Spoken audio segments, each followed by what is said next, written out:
அமெரிக்க அதிபராக இருக்க ட்ரம்ப் தகுதியற்றவர், அவர் மனம் நிலையாக இல்லை, அவர் நோயுற்றிருக்கிறார் என கடுமையான விமர்சனங்களை முன்வைக்கும் அரசியல் விமர்சகர்கள் பலர் 25வது சட்ட திருத்தத்தை பயன்படுத்தி அதிபர் பதவியில் இருந்து ட்ரம்பை நீக்க வேண்டும் என வலியுறுத்தி வருகின்றனர்.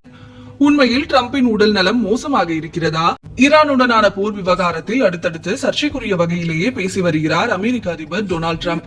ஆபாச வார்த்தைகளை பயன்படுத்துவது, ஒரே நாளில் வெவ்வேறு கருத்துக்களை தெரிவிப்பது என ட்ரம்பின் சமீபத்திய நடவடிக்கைகளை சுட்டிக்காட்டி அவர் மனநிலை சரியில்லாதவர், நிலை தடுமாறியவர், நோயுற்றிருக்கிறார் என விமர்சனங்களை முன்வைத்திருந்தனர் அரசியல் விமர்சகர்கள்.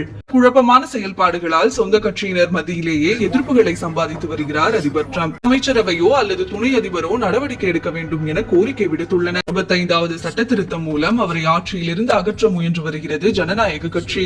அமெரிக்க அரசியல் அமைப்பில் அதிபரை பதவியில் இருந்து நீக்கும் 25வது சட்ட திருத்தத்தில் பல பிரிவுகள் உள்ளன.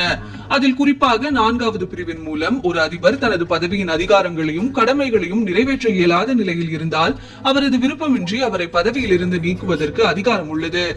இதனை எழுத்துப்பூர்வமாக அறிவிக்க துணை அதிபருக்கும் அமைச்சரவையின் பெரும்பான்மையினருக்கும் பிரிவு 4 கீழ் அதிகாரம் உள்ளது. 25வது சட்ட திருத்தம் நடைமுறைப்படுத்த அவரின் ஆதரவாளர்கள் அவருக்கு எதிராக திரும்ப வேண்டும். நாடாளுமன்றத்தின் ஒப்புதல் தேவை என்பதால் ட்ரம்பின் பதவியை பறிப்பது சாத்தியமான விஷயமில்லை